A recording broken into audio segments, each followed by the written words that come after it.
माननीय मुख्य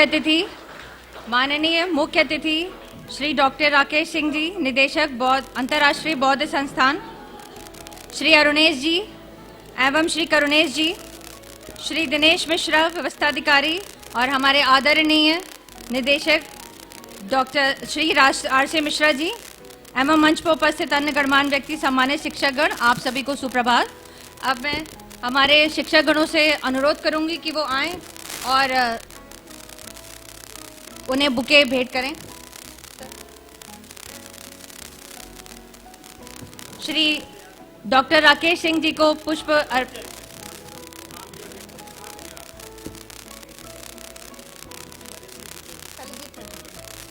तो अब मैं अनुरोध करूंगी कि हमारे मुख्य अतिथि एवं गणमान्य व्यक्तियों से कि वो आएं और कार्यक्रम का शुभारंभ दीप प्रज्वलन से करें।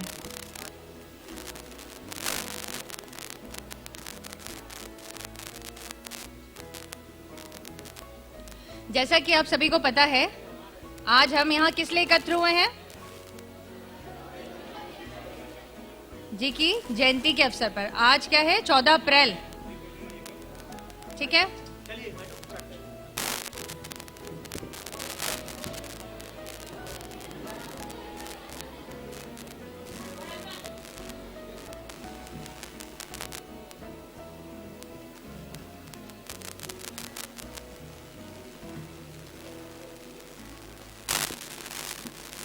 हमारे माननीय मुख्य अतिथि दीप प्रज्वलन करते हुए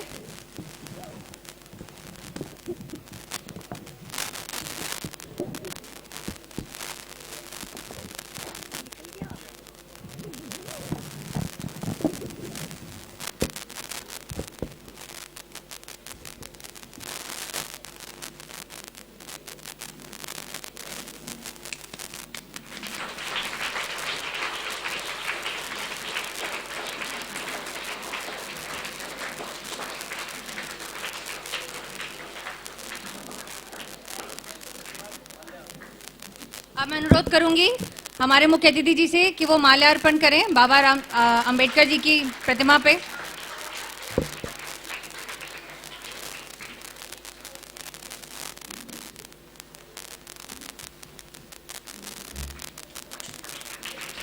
डॉक्टर राकेश सिंह जी माल्यार्पण करते हुए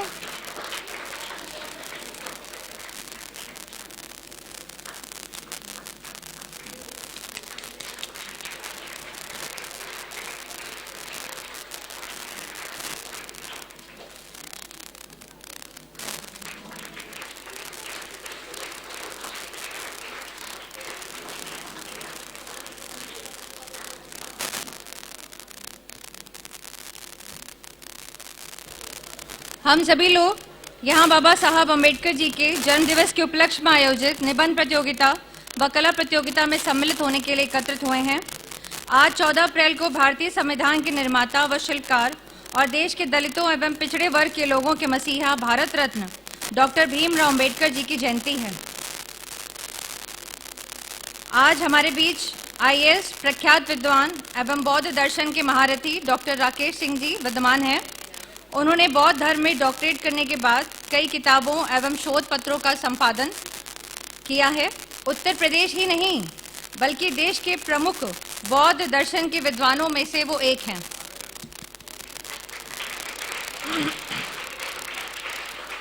उनका मार्गदर्शन पूरे प्रदेश को मिल रहा है। मैं अनुरोध करती हूँ डॉक्टर राकेश सिंह जी से कि वो हमारे स्कूल के बच्चों को भी आएं और बौद्ध दर्शन एवं अम्बेडकर जी के विचारों से मार्गदर्शन करें।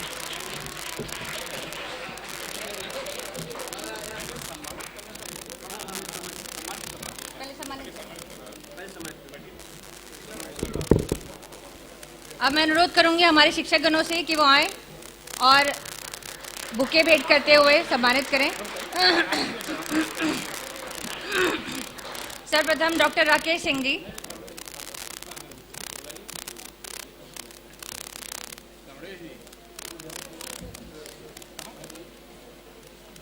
सर आगे आगे खड़े कर लीजिए तो सामने फोटो आ जाएगी।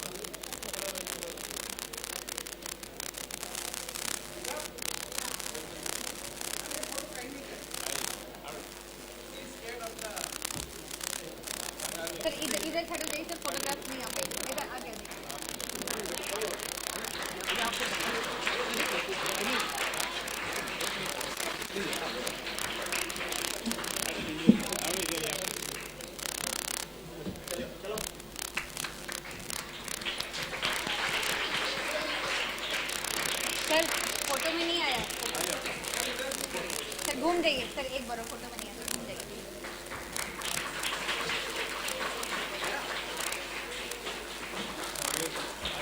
अब करुणेश जी को सम्मानित करते हुए हमारे निदेशक सर,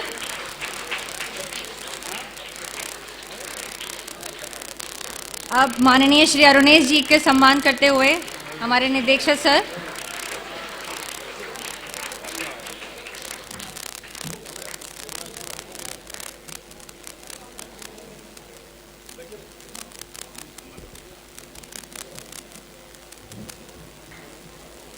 अब हमारे आदरणीय निदेशक श्री आर.सी. मिश्रा जी का सम्मान होते हुए डॉक्टर राकेश सिंह जी के कर कमलों द्वारा।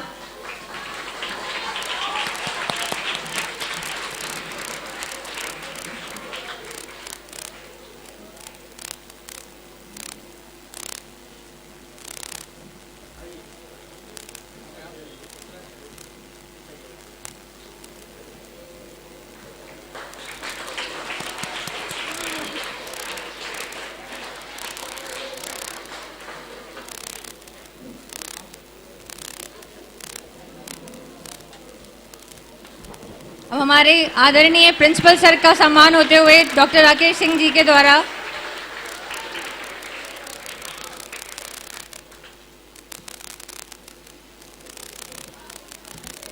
धन्यवाद सभी उपस्थित गणमान्य व्यक्तियों का बहुत बहुत धन्यवाद। अब मैं डॉक्टर राकेश सिंह जी से अनुरोध करूंगी कि वो आएं और हमारे बच्चों को भी बौद्ध दर्शन और अम्बेडकर जी के विचारों से अवगत कराएं। आएं और 2 शब्द कहें।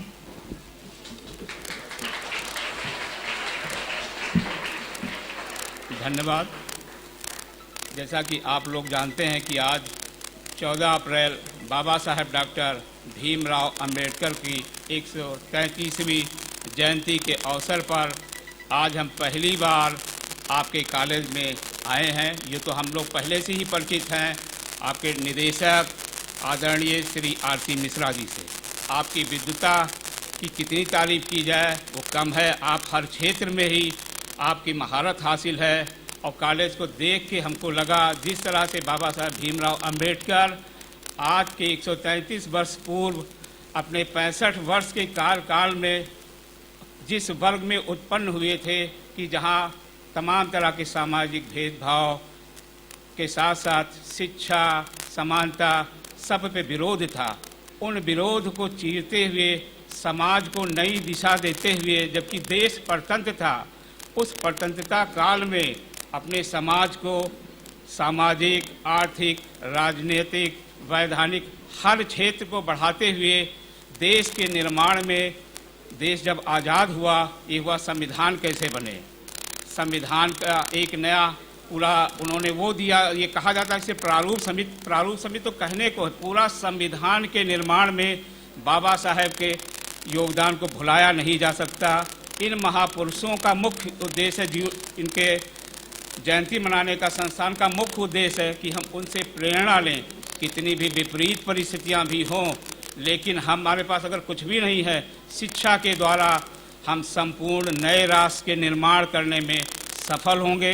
एक बार हम पुनः कॉलेज के director Shri RC. Mishra ji, college के प्राचार्य श्री घोष साहब और यहाँ के शिक्षक शिक्षिकाओं का हम हृदय से स्वागत वंदन एवं अभिनंदन करते हैं कि इतने कम समय में कॉलेज छुट्टी होने के बावजूद आप लोगों ने बढ़ चढ़कर हिस्सा लिया और हम संस्थान के माननीय सदस्य श्री करुणेश जी, श्री अरुणेश जी, डॉक्टर धीरेन्द्र सिंह जी और अपने संस्थान के सहयोगियों को हम हृदय से धन्यवाद एवं आभार व्यक्त करते हुए पुनः हम श्री आर.सी. मिश्रा जी से अनुरोध करेंगे कि इस विषय पर विस्तृत रूप से प्रकाश डालें।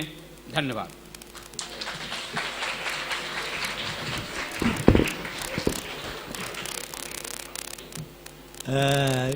डॉक्टर साहब, डॉक्टर राकेश जी, श्री अरुणेश जी और श्री करुणेश जी, श्री दिनेश मिश्रा जी और हमारे प्रधानाचार्य श्री शहीद घोष जी और हमारे यहाँ पे उपस्थित सभी अध्यापकगण, बच्चों, आज के 1891 14 अप्रैल को ही अब ये डॉक्टर अंबेडकर का जन्मदिन हुआ था। महू में, मध्य प्रदेश में था। ओरिजिनली तो वो रहने वाले मध्य प्रदेश के थे, वहाँ महाराष्ट्र के थे, पर उनका जन्म महू में हुआ था। उनके परिवार के लोग पहले सब उनका वही था। और उनके पिताजी सूबेदार थे। और आप जानते हैं कि बाबा अंबेडकर जी का नाम किस प्रकार पड़ा, अंबेडकर कैसे पड़ा, और अंबेडकर के साथ राम भी लगता है। राम मतलब उनके पिताजी का नाम था, आप जानते हैं ना। तो इस प्रकार अंबेडकर जी के नाम की संरचना हुई। और वो बड़े जिस समय वो इस समाज में पैदा हुए, समा पे इतनी कुरीतियाँ थी समाज में कि लोग छुआछूत की बीमारी से वो पूरा देश ग्रसित था। उस समय जब वो स्कूलों में गए तो उनके साथ शुरू से ही छुआछूत की एक समस्या आई। लोग उनके पास बैठने में इंतजार कर रहे थे। अब आजकल उनके विषय में अगर हम बोलेंगे तो बहुत बड़ा विषय होगा। और उसके बाद वो अपनी प्रारंभिक शिक्षा प्राप्त करके उसके बाद महाराष्ट्र के बम्बई स्कूल से उन्होंने किया, और उसके बाद भी उच्च शिक्षा प्राप्त करके कोलंबिया गए। कोलंबिया में इकोनॉमिक्स की पीएचडी किया उन्होंने। और सबको आपको आश्चर्य होगा कि कोलंबिया यूनिवर्सिटी जो है में वो सबसे होनहार छात्र थे। और उनकी प्रतिभा जो भारत के बाहर से गए, जब आप कोलंबिया यूनिवर्सिटी जाइए तो वहाँ का जो केवल एक ही, भारत के एक ही नहीं, अमेरिका के भी कोई नहीं है, एक फोटो वहाँ पे लगी है कोलंबिया में, वहाँ के पुस्तकालय में। सबसे ज़्यादा वो टाइम देते थे कोलंबिया में पढ़ने के लिए, वहाँ फोक्सम में। तो ये था उनका है। उसके बाद वो इकोनॉमिक्स पढ़ने के लिए गए, लंदन गए, वहाँ भी डॉक्टरेट की डिग्री प्राप्त किया। उसके बाद वो भारत आए। फिर भारत में आप जानते हैं कि वो दौर चल रहा था, भारत की उस समय आज़ाद नहीं था और उसको आज़ादी की बात चल रही थी, उसके लिए संघर्ष चल रहा था। और 39 से 45 तक जो है पहला जो विश्व युद्ध चल रहा था, सेकंड विश्व युद्ध, उसके बीच में अंग्रेजों की आर्थिक स्थिति बहुत खराब हो गई और उनके लिए उनको जो देश उनसे परतंत्र थे वहाँ पे उनको चलाना मुश्किल हो रहा था। तो उन्होंने निर्णय लिया कि अब भारत को आज़ाद करना पड़ेगा। परंतु आज़ादी होने के बाद किसको दिया जाए, शासन तंत्र किसको दिया, ये एक समस्या आई। तो वहाँ से एक कैबिनेट मिशन आया और कैबिनेट मिशन में 3 लोग वहाँ से अंग्रेज भेजे गए, यहाँ पे भारतीय नेताओं से बात किया। और नेताओं से बात करने के बाद ये हुआ कि जब पहले आप संविधान बना लेंगे तो हम आपको देश की स्वतंत्रता आपको दे देंगे। तो वहाँ पे अब ये बताया कि अब संविधान निर्माण कैसे हो, कौन हो, उसमें कैसे हो। तो फिर संविधान सभा का एक चुनाव हुआ जिसमें 389 सदस्यों ने उस समय भाग किया था और 10 लाख की आबादी, उसे 40 करोड़ की आबादी थी दुनिया देश की, जिसमें 10 लाख की आबादी पे एक सदस्य हुआ। इस प्रकार की जनसंख्या का नियंत्रण हुआ। उसके बाद संविधान सभा का चुनाव हुआ और उसके बाद संविधान जो है, संविधान 9 दिसंबर 9 नवंबर 1946 को पहला वहाँ पे अधिवेशन हुआ। फिर वहाँ पे सबसे पहले वहाँ पे सच्चिदानंद जी सिन्हा उसके अध्यक्ष चुने गए। उसके बाद फिर 2 दिन बाद उसका चुनाव हुआ, डॉक्टर राजेंद्र प्रसाद चुने। अब उसके बाद फिर सबसे बड़ा बात है, वहाँ पे 18 समितियाँ, जैसे संविधान में चर्चा के लिए कैसे 18 समितियाँ बनी और 8 प्रमुख समितियाँ थीं और 15 वैसी समितियाँ थीं, जनरल समितियाँ। तो इन समितियों में जो अपनी रिकमेंडेशन दिए कि कैसे झंडा कैसे हो, कैसे राष्ट्रपति का सिलेक्शन कैसा हो, सारे विषयों पे अलग अलग अपनी राय दिया। और ये अंबेडकर जी को हर समितियों में जाना पड़ता था। 2 साल 11 महीना 18 दिन आप जानते हैं उस समय संविधान सभा चली। और उस बीच में केवल अंबेडकर ऐसे थे जिनको उन्होंने प्रतिदिन पार्टी में सब जगह बात किया। और जब ये सब चीज़ें प्रक्रिया हो गई तो उसके बाद फिर उसको संविधान बनाने की जिम्मेदारी आई 46 में कि अब इसको सब इकट्ठा करके बनावे कौन। तो उस समय एक बार चर्चा थी कि पूरे देश में ढूंढा गया कि कौन ऐसा विद्वान आदमी है जो कि इस काम को कर सकता है। उसमें फिर डॉक्टर अंबेडकर का नाम आया। डॉक्टर अंबेडकर जो के साथ 7 लोग समितियां बनी। तो उसमें 7 लोग समितियों में उसमें जो लोग और अन्य लोग थे उसमें एक ने इस्तीफा दे दिया, एक की डेथ हो गई, एक अमेरिका चले गए, 2 लोग जो है बम्बई वहाँ के बाहर थे, बम्बई में थे, वो आ नहीं पाए। केवल कृष्णाचारी बचे और केवल अंबेडकर जी बचे। तो अंबेडकर का केवल वही अकेले पूरी प्रारूप समिति का उन्होंने पूरा वो किया। और उनके बाद थोड़ा तो उनके चुनाव के बारे में हम आपको बता दें कि उनका सबसे पहले जो संविधान सभा का जब इलेक्शन हो रहा था तो सबसे पहले वो चुने गए महाराष्ट्र से। महाराष्ट्र से चुन के महाराष्ट्र में उन इलेक्शन में गए, वहाँ पे हार गए इलेक्शन।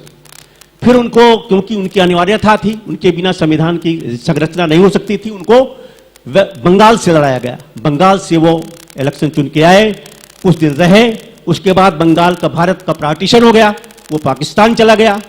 फिर वहाँ पे आपको मालूम हो कि जो पहली कैबिनेट नेहरू जी की बनी, तो उसमें योगेंद्र नाथ मंडल थे, वो थे लॉ मिनिस्टर। उन्होंने एक जगह खाली कराया वहाँ पे, तो वहाँ पे वो चुने गए वेस्ट बंगाल। उसके बाद भी पार्टीशन हो गया और चली गई। अब उसके बाद उस भारत बंटवारे के बाद फिर अंबेडकर जी की सदस्यता नहीं रह गई। अब उस समय जो BN राव थे, जो संवैधानिक सलाहकार थे, उन्होंने डॉक्टर राजेंद्र प्रसाद से कहा कि अध्यक्ष से निवेदन किया कि अंबेडकर जी को कहीं से चुनवा के लाया जाए। अगर अंबेडकर जी नहीं आए तो संविधान की रचना आगे नहीं बढ़ पाएगी। काफी दिन तक संविधान सभा की बैठकें सस्पेंड रहीं। उसके बाद फिर उनको बुलाया गया, फिर उनको वहां पे PR जयकर से कहा गया, तो इस्तीफा दिलवाकर महाराष्ट्र से उनको मुंबई से पुनः चुनवाया गया। फिर वो इस सभा में आए, फिर वो ये समिति बनी, समिति की ये ड्राफ्ट कमेटी के में अकेले उन्होंने काम किया। और पूरा आपको याद है कि 141 दिन लगातार उन्होंने 6 महीना करीब काम किया, केवल ये ड्राफ्ट को बनाने में, संविधान को बनाने में। लोगों ने अलग अलग कमेटियों ने प्रस्ताव तो दे दिया, परंतु उस पर केवल 2 ही व्यक्ति की भूमिका जाती है, BN राव और ये 2 लोगों ने मिलकर उसको तैयार किया। फिर वो संविधान सभा के सामने रखा गया। और आपको याद है कि जो संविधान सभा चलती थी, पर डे अंबेडकर जी को किसी न किसी रूप में बोलना था। प्रतिदिन का औसत जो निकाला गया है कि उनको 10 बार वहां पे संविधान सभा में खड़ा होना पड़ता था और अपनी बात रखनी पड़ती थी। और एक ही जैसे झंडा कैसा हो, झंडे के बारे में 1 राय अलग है, 2 राय अलग है, 3 राय अलग है, तमाम प्रकार के, क्योंकि ये अनेकता भारत अनेकता में एकता है। अनेक तरह के विचार आते थे, उनमें गुलथी आती थी, उनकी समस्या वो उसको सुलझाने के लिए अंबेडकर जी को बुलाया जाता था कि आपकी क्या राय है, तो उस पर राय देकर उसको सहमति बनाते थे और उसका पाठ बनाते थे। तो इस प्रकार कभी कभी किसी दिन 20 से 30 बार उन्हें उठना पड़ता था और अपनी राय व्यक्त करना पड़ता था। पूरा सहमति का, ये समझिए कि संविधान सभा का पूरा दायित्व उन्हीं पे था। और आपको आश्चर्य होगा कि जो पूरी जो सभा की कार्रवाई हुई वो 6 लाख शब्दों में हुई है। 6 लाख 6 लाख शब्दों में हुई है। उसमें 2,65,000 शब्द सबसे ज्यादा कौन बोला है? अंबेडकर जी ने बोला।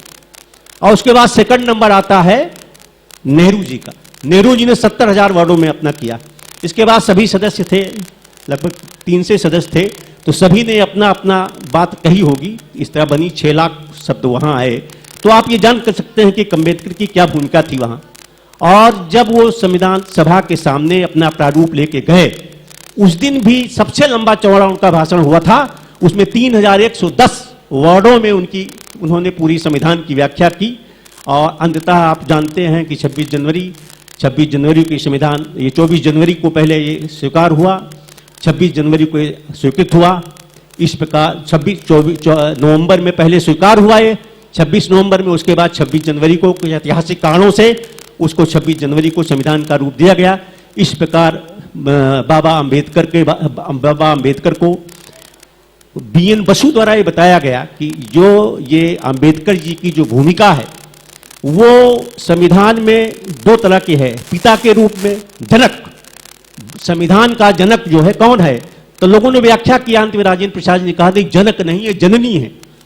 जनक तो बहुत छोटी बात है, परंतु इसको जन्म देने वाला ही जननी के रूप में अंबेडकर को पुकारा गया। और जनक के रूप में 2 लोगों को व्याख्या की गई, नेहरू जी और पटेल जी को।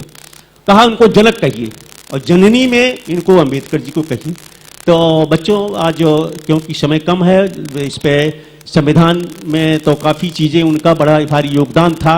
A to Z हम बताएंगे कि कहाँ से कब हुआ, तो बहुत लंबी बातचीत होती है और आपको कंपटीशन भी देना है, तमाम चीज़ें हैं।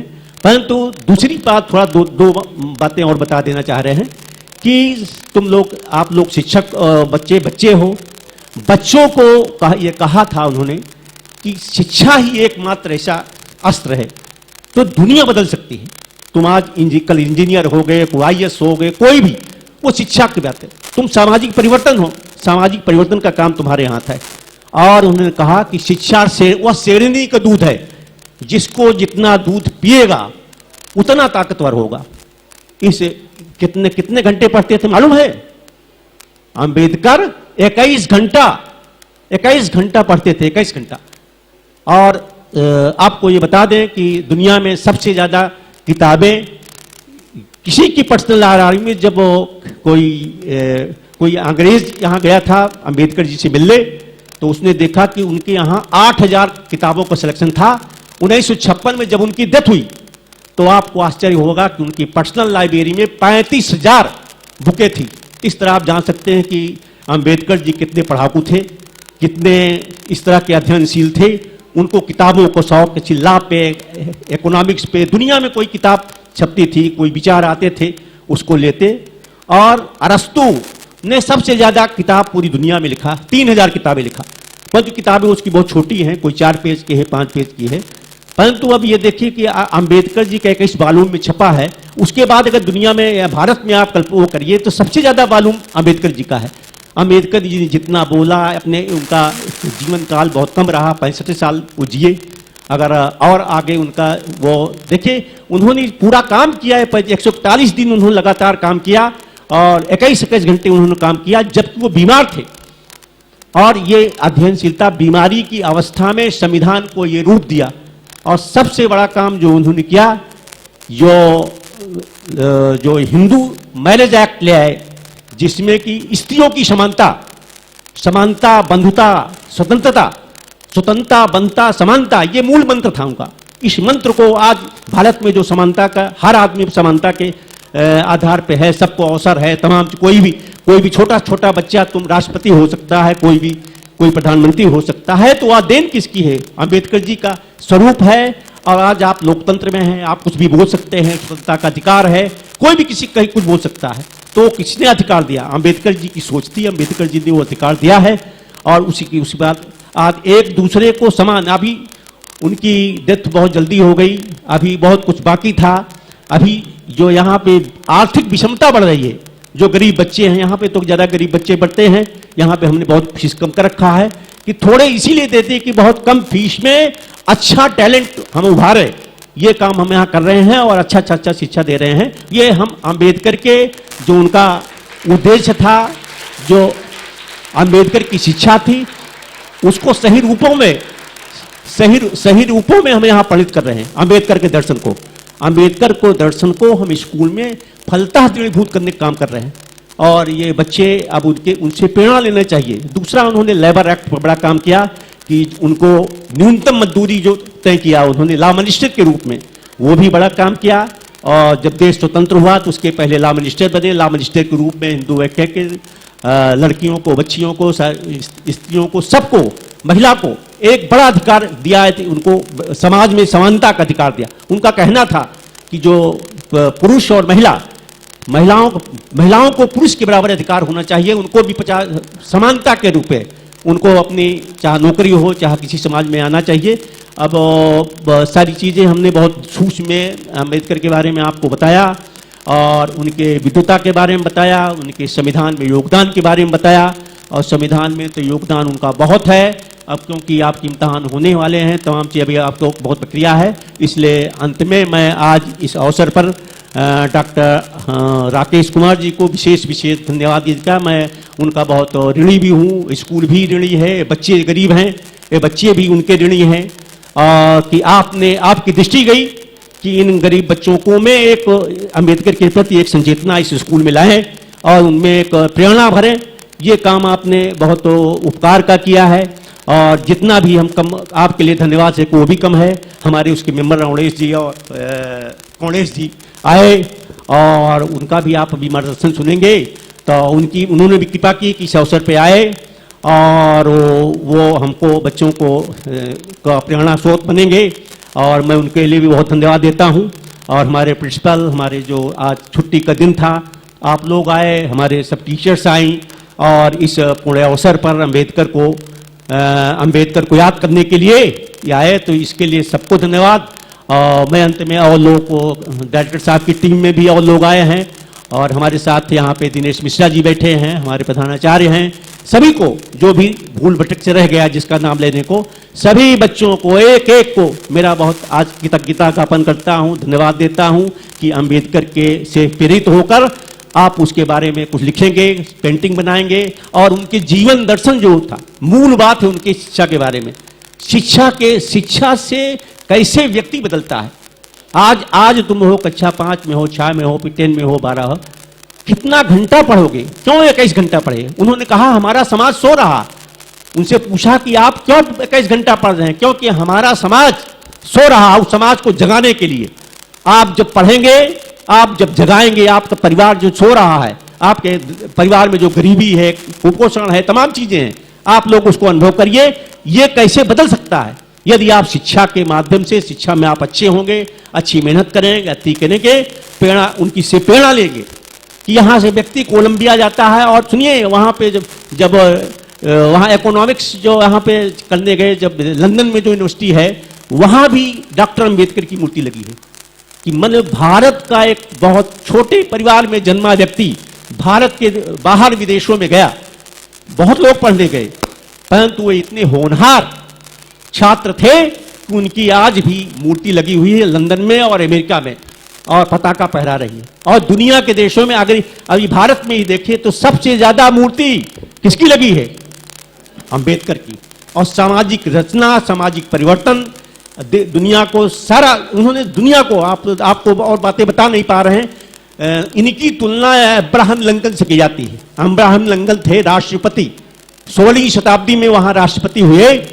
वहां पे दास प्रथा हुई और दास प्रथा का उनको 80 साल बाद उन्होंने संविधान संशोधन करवाया और दास प्रथा को समाप्त कराया। और दास प्रथा के उसको समाप्त कराने में उनकी डेथ भी हो गई। उन्होंने जीवन खोकर दास प्रथा को वहां पे अमेरिका में समाप्त किया। उस श्रेणी में अम्बेडकर जी यहाँ आते हैं और उसके बाद जो परिवर्तन अमेरिका में हुए, जो उसी तमाम चीजों से प्रेरणा लेकर उन्होंने समाज को यहाँ बदला।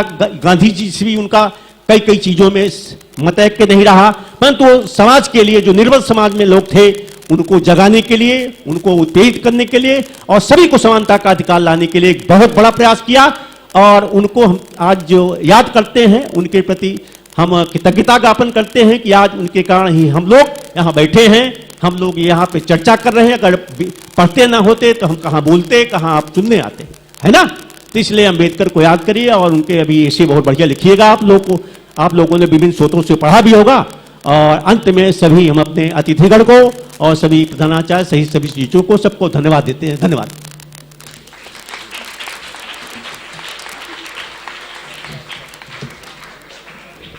अब मैं अनुरोध करूंगी हमारे माननीय अतिथि श्री अरुणेश जी से कि वो आएं और इसी तरह प्रेरणादायी शब्दों से आपको और प्रेरित करें।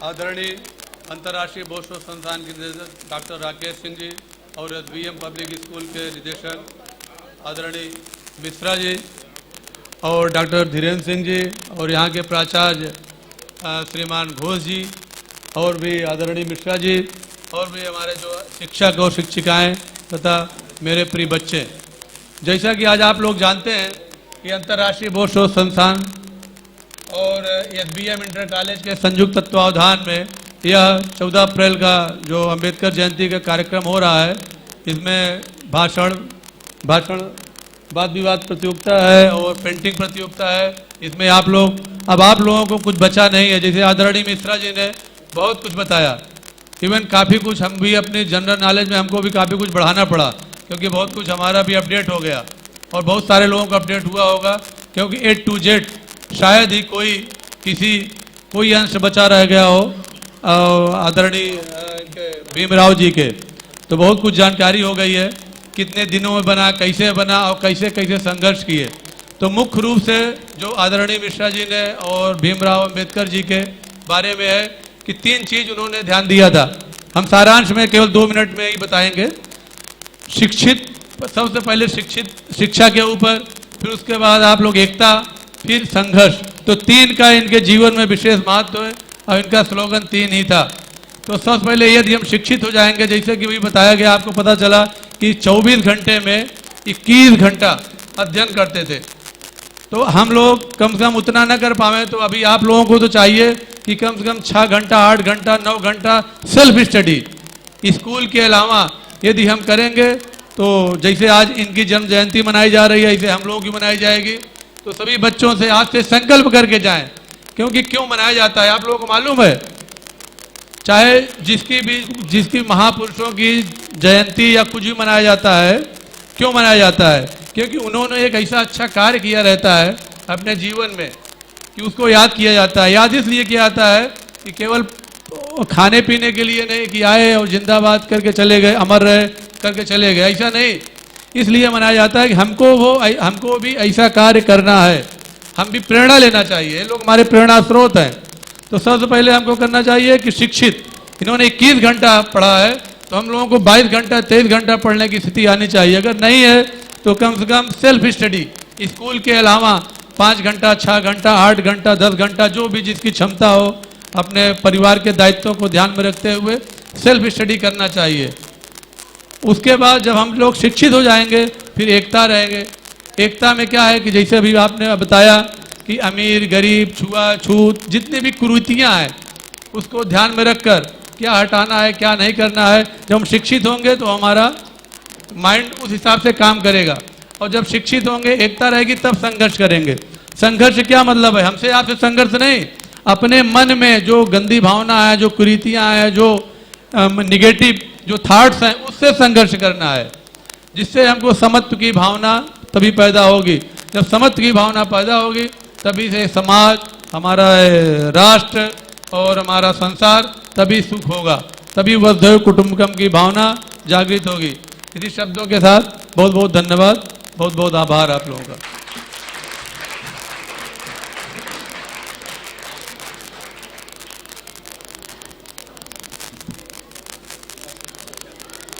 परम आदरणीय संस्थान के सदस्य श्री करुणेश जी, अंतर्राष्ट्रीय बौद्ध शोध संस्थान के निदेशक हमारे मित्र डॉक्टर राकेश सिंह जी, इस विद्यालय के प्रबंधक डॉक्टर आरसी मिश्रा जी, प्रधानाचार्य घोष जी, शिक्षक शिक्षिकाओं और प्यारे बच्चों तथा उपस्थित विद्वज्जन, आज हम सभी बाबा साहब डॉक्टर भीमराव अंबेडकर की जयंती के पावन अवसर पर एकत्रित हुए हैं। इस प्रकार की जयंती मनाने का मूल उद्देश्य यही रहता है कि ऐसे महान व्यक्तित्व से हम कुछ सीखें, आचरण करें उसी के अनुसार। जैसा कि अभी हमारे पूर्व वक्ताओं ने बताया कि बाबा साहब ने जीवन में शिक्षा को महत्वपूर्ण स्थान दिया है। वो ऐसा समझते थे कि शिक्षा के द्वारा ही हम समाज के निर्माण कर सकते हैं, अपने व्यक्तित्व का निर्माण कर सकते हैं। शिक्षा ही एक ऐसा माध्यम है जो आसानी से समाज को सही दिशा प्रदान कर सकता है। इसके लिए उन्होंने संघर्ष करने का रास्ता अपनाया और विपरीत परिस्थितियों में काम करते हुए जीवन के उच्चतम लक्ष्यों को प्राप्त किया। इन आदर्शों को हमें अपने जीवन में उतारना चाहिए। बच्चों, बाबा साहब का मूल मंत्र समाज के निचले स्तर के व्यक्ति पर काम करना था, सभी का सर्वोच्च विकास करना था। बाबा साहब ने संविधान के शिल्पीकार के रूप में महत्वपूर्ण भूमिका अदा करी और संविधान में मौलिक कर्तव्य, मूल अधिकार का समावेश कर सबको समान रूप से जीने का अधिकार प्रदान किया। सभी अपने अधिकारों के प्रति लड़ सकते हैं, अपने अधिकार प्राप्त कर सकते हैं उसी संविधान के द्वारा। बाबा साहब संपूर्ण व्यक्तित्व के धनी थे। वो एक विधिवेत्ता थे, समाज सुधारक थे, अर्थशास्त्री थे। उन्होंने सभी क्षेत्रों में बहुत अधिक काम किया और एक समाज को नई दिशा दी। हम सभी को बाबा साहब के आदर्शों से सीखना चाहिए और उनके मार्ग पर चलकर समाज को नई दिशा देना चाहिए।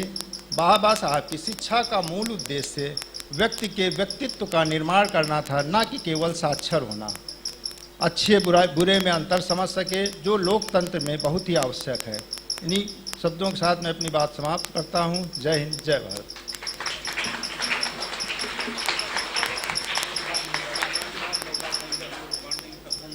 धन्यवाद। आप बाद में करिएगा जब हम लोग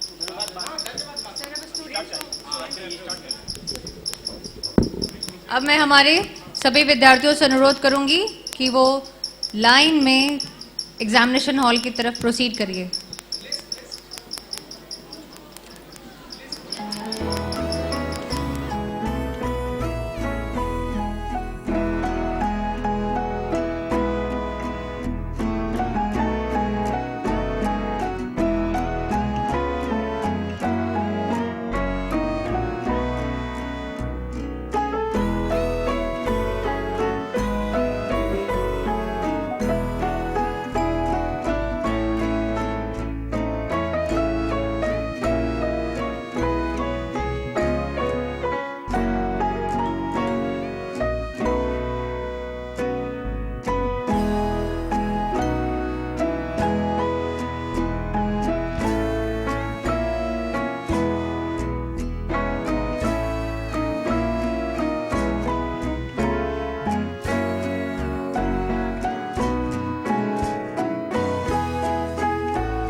सांत्वना पुरस्कार विजेता आकांक्षा पटेल, क्लास 5।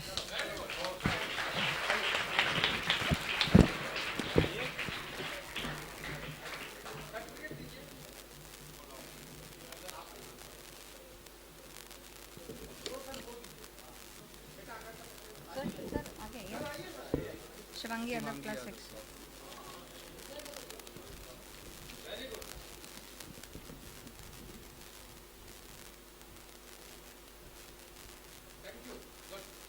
शिवांगी यादव, क्लास 6। सांत्वना पुरस्कार विजेता Shivangi Yadav, class 6।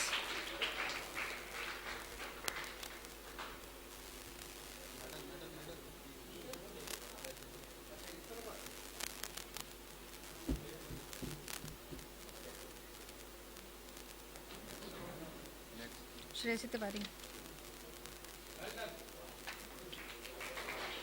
Shreyasi Tiwari, Shreyasi Tiwari, class 7।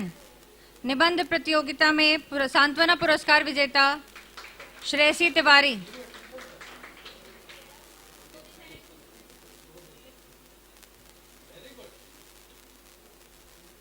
Very well done बेटा। वंशिका शुक्ला, क्लास 9। सांत्वना पुरस्कार विजेता वंशिका शुक्ला, क्लास 9।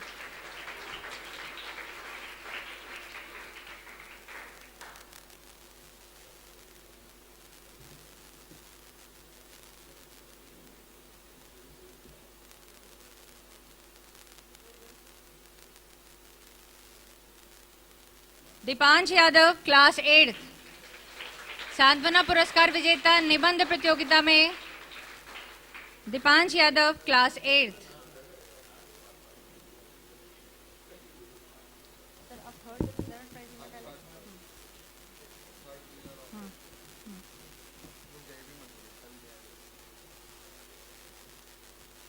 अब तृतीय पुरस्कार विजेता, थर्ड श्रेणी इन निबंध प्रतियोगिता is Radhika Gupta, class 8। Radhika Gupta, class 8।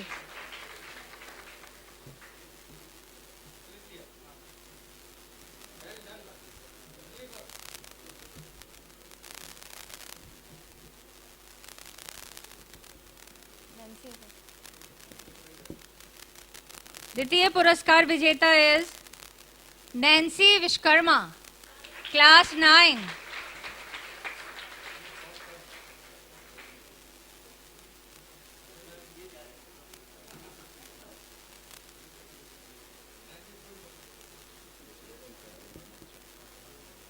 क्या बताएं?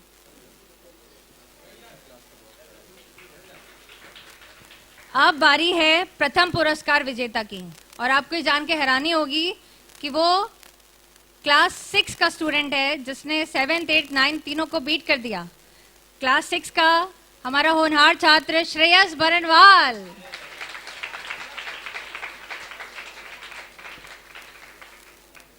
सर ये हमारे स्कूल के डायमंड्स हैं।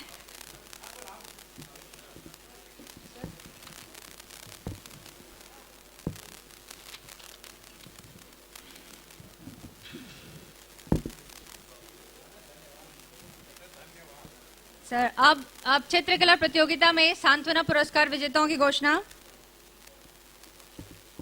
Ayush Sharma, class 9। Ayush Sharma, class 9।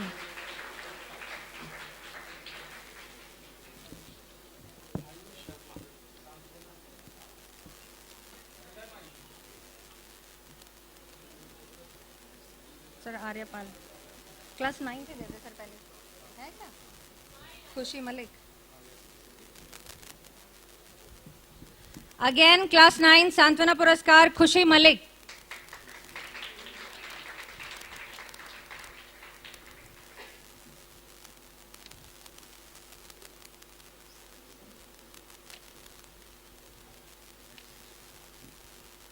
Sir class 8 आर्यपाल। Now Aryapal from class 8th. सांत्वना पुरस्कार विजेता इन चित्रकला प्रतियोगिता is Aryapal, class 8th.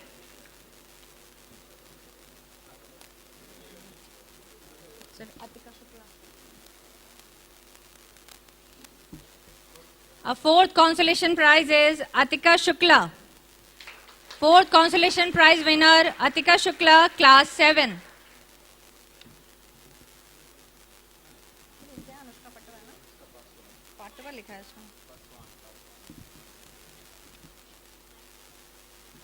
Fifth consolation prize Anushka from class 7. Anushka Paswan.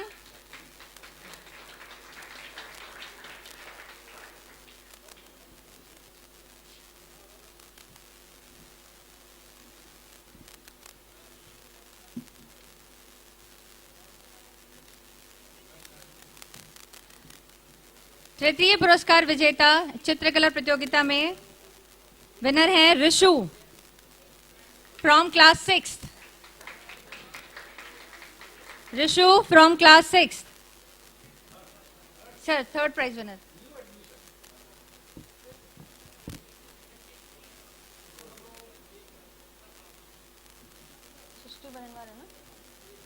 Second prize winner for painting competition is Srishti Baranwal, class 8. Srishti Baranwal. So Srishti Baranwal is the sister of Shreyas.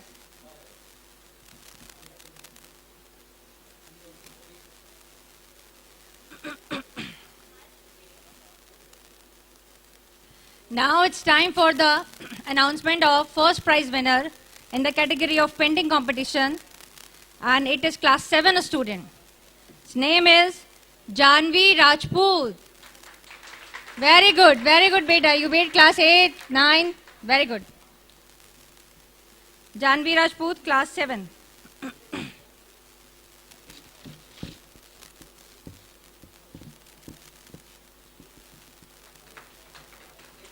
Sir, अब हम अनुरोध करेंगे कि एक vote of thanks हमारे principal sir बोले.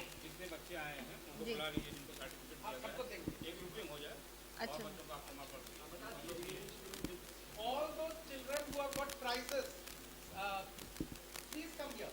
First, second, third, and consolation winner. Come here. For a group photograph, both essay as well as drawing. Please come. Look at the camera, children.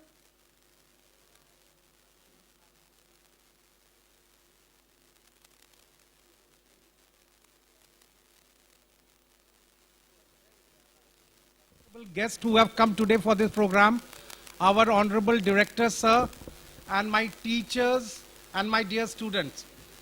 We have organized this program at such a short notice under the guidance of our director sir, and I'm very happy that we could manage it so well.